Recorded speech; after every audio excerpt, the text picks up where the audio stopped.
മധുരയ്ക്കടുത്തുള്ള തിരുപ്രംകുൻട്രം കുന്നിനെ ദക്ഷിണേന്ത്യയിലെ അയോധ്യ എന്ന് വിളിച്ചത് തമിഴ്നാട്ടിലെ മുതിർന്ന BJP നേതാവ് H. രാജയായിരുന്നു.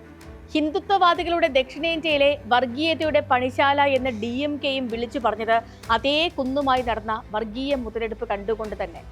1920കളിൽ തുടങ്ങിയ ഹിന്ദുത്വ പ്രൊജക്ട് ലക്ഷ്യം കണ്ടു എന്നാണ് തിരുപ്രംകുൻട്രത്തെ സുബ്രഹ്മണ്യ ക്ഷേത്രത്തിന് സമീപത്തെ ദർഗയിൽ നിത്യപ്രാർത്ഥന വേണ്ടെന്ന മദ്രാസ് ഹൈക്കോടതി വിധി ഇന്നലെ സുപ്രീം കോടതി ശരിവച്ചതിലൂടെ തെളിയിക്കുന്നത്. ഇതോടെ ദർഗയ്ക്ക് സമീപം കുന്നിലെ കൽത്തൂണിൽ കാർത്തിക ദീപം തെളിയിക്കാൻ സുപ്രീം കോടതിയുടെ അനുമതി ലഭിച്ചു. റംസാൻ, ബക്രീദ് ദിനങ്ങളിൽ ഒഴികെ ഇസ്ലാം വിശ്വാസികളുടെ പ്രാർത്ഥനയും നിഷേധിക്കപ്പെട്ടു. ഇപ്പോഴത്തെ പ്രധാനമന്ത്രി നരേന്ദ്രമോദി മാർച്ച് 1-ന് ഈ ക്ഷേത്രം സന്ദർശിക്കുമെന്ന് BJP നേതാക്കൾ പ്രഖ്യാപിച്ചിരിക്കുകയാണ്. സ്പോട്ട്ലൈറ്റ് ഇന്ന് പരിശോധിക്കുന്നു, തിരുപ്രംകുൻട്രത്ത് നടപ്പായത് ഹിന്ദുത്വ പദ്ധതിയോ എന്ന്. തമിഴകത്തെ മുരുകൻ വിശ്വാസവുമായി ഏറെ ബന്ധപ്പെട്ട് കിടക്കുന്നതാണ് തിരുപ്രംകുൻട്രം.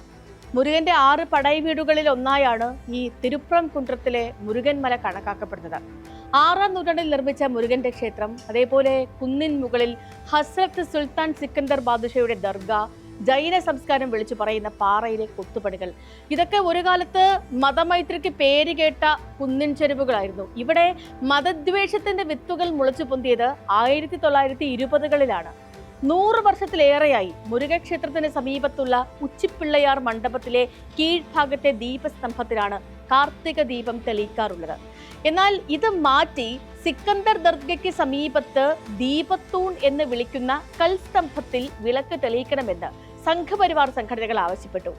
ബ്രിട്ടീഷ് ഭരണകാലത്ത് 1920കളിലെ പ്രീവി കൗൺസിൽ വിധി പില്ലറിൽ ദീപം തെളിയിക്കാൻ അനുവാദം ലഭിച്ചിരുന്നതായി അവർ ചൂണ്ടിക്കാട്ടി.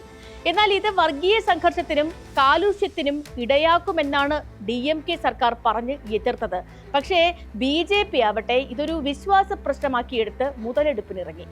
1990കളായപ്പോൾ ഇത് സംബന്ധിച്ച ആദ്യ ഹർജി കോടതിക്ക് മുന്നിലെത്തി. അത് നിരാകരിക്കപ്പെട്ടു. പിന്നീട് നിരന്തരം ഹർജികളുണ്ടായി ഇതുമായി ബന്ധപ്പെട്ട്. ഒടുവിൽ 2024ലെ ഹർജിയിൽ മദ്രാസ് ഹൈക്കോടതി ജഡ്ജി ജസ്റ്റിസ് GR സ്വാമിനാഥൻ ഈ ആവശ്യം അംഗീകരിച്ചതോടെ സ്ഥിതിയാകെ മാറി.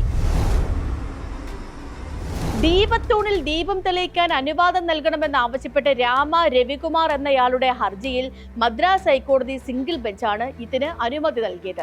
ഇതിനെതിരെ DMK സർക്കാർ മദ്രാസ് ഹൈക്കോടതി ഡിവിഷൻ ബെഞ്ചിനെ സമീപിച്ചെങ്കിലും ദീപത്തൂണിൽ കാർത്തിക ദീപം തെളിയിക്കാൻ അവരും അനുവാദം നൽകി.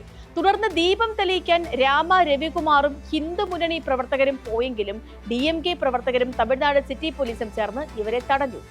50 ഹിന്ദു മുന്നണി പ്രവർത്തകരെ അന്ന് അറസ്റ്റ് ചെയ്തു. പ്രവർത്തകർക്ക് ലാത്തി ചാർജിൽ പരുക്കുവേറ്റു. അങ്ങനെ ഈ വിഷയം ആകെ കത്തിപ്പടർന്നു.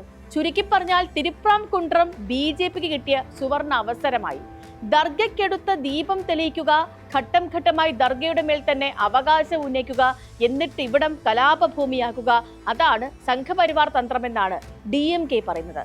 ഇത് അനുവദിക്കരുത് എന്ന ഉറച്ച നിലപാടാണ് തമിഴ്നാട് മുഖ്യമന്ത്രി സ്റ്റാലിൻ സ്വീകരിച്ചത്.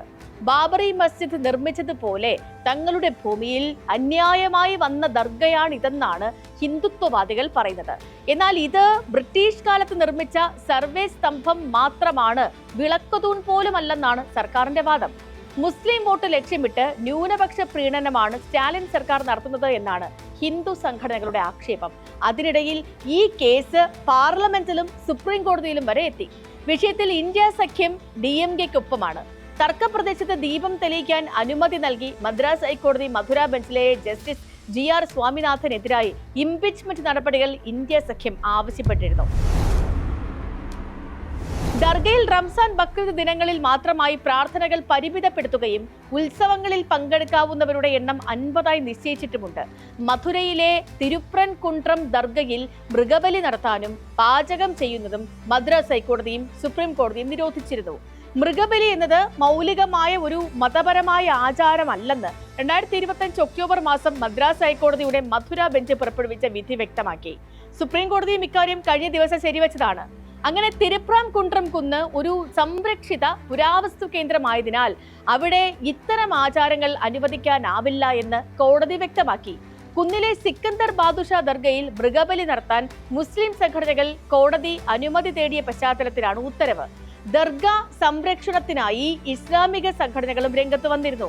ഒരു ഘട്ടത്തിൽ ഈ കുന്നിന്റെ പേര് സിക്കന്ദർ മലയാക്കണമെന്ന് ഇസ്ലാമിക സംഘടനകൾ ആവശ്യപ്പെട്ടപ്പോൾ സംഘപരിവാരങ്ങൾ എതിർത്തത് ഇതിന്റെ സ്ഥിതി ആകെ വഷളാക്കി. തിരുപ്പുറം കുன்றത്തെയും മുരുക ഭഗവാനെ ലക്ഷ്യമിട്ട് BJP രാഷ്ട്രീയ നാടകങ്ങൾക്ക് കരുക്കൾ നീക്കി തുടങ്ങിയിട്ട് കാലമേറെയായി. അണ്ണാമലൈ BJP പ്രസിഡന്റ് ആയതോടെ തന്ത്രങ്ങൾക്ക് വേഗം കൂടി.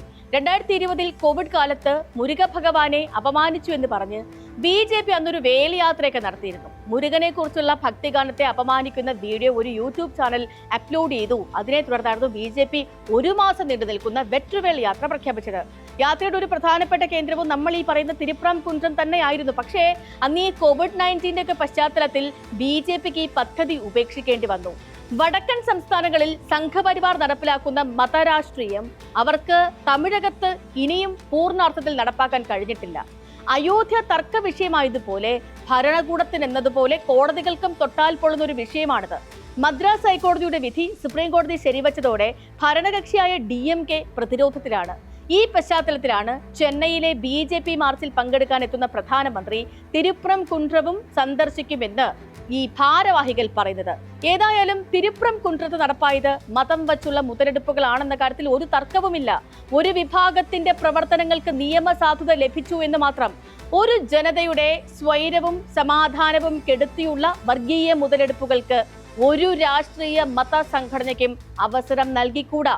ഇക്കാര്യത്തിൽ രാഷ്ട്രീയ സാമൂഹിക പൗര സമൂഹങ്ങളുടെ ജാഗ്രത ഉയരുക തന്നെ വേണം. നാളെ മറ്റൊരു വിഷയമായി വീണ്ടും ഇതേ സമയം.